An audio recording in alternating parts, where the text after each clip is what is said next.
Well, grizzly bears are a fascinating animal. They are, an iconic species that represent true wilderness.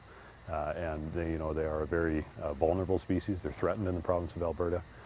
They're an extremely important indicator species. Basically, if we've got grizzly bears in the landscape, we know the entire ecosystem is healthy. I like to think of them as the canary in the coal mine for Alberta's ecosystem. So I think they're very, very important. And in Banff National Park, as well as the rest of Alberta, they are under a lot of stress and face a lot of unnatural mortality. So that's why we're doing this research work to try and reduce that as best as we can.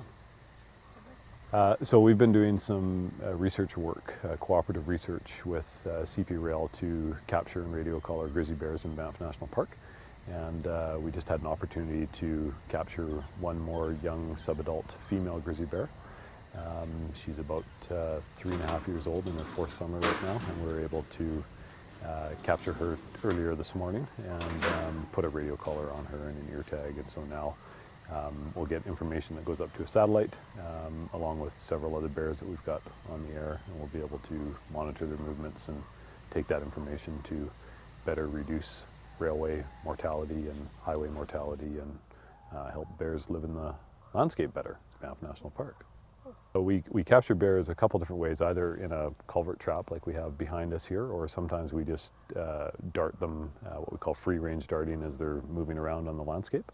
And once the bear is essentially immobilized, when it's darted with a chemical agent, the bear becomes immobile. It basically goes into a general anesthetic procedure at that point.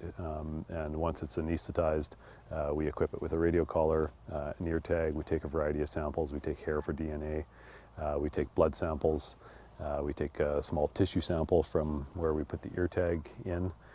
We monitor the animal's vital signs the whole time. We apply oxygen, apply IV fluids, keep the animal in a really good, healthy situation. And then after about an hour and a half, that's the length of the entire procedure, we reverse it. We use a reversible drug regime, and then we let the animal recover for a few hours in the trap, just so it's safe and secure from any other bears that might be around in the landscape. And then we release it back into the environment. And we just did that a few minutes ago with this bear, which is female number 148.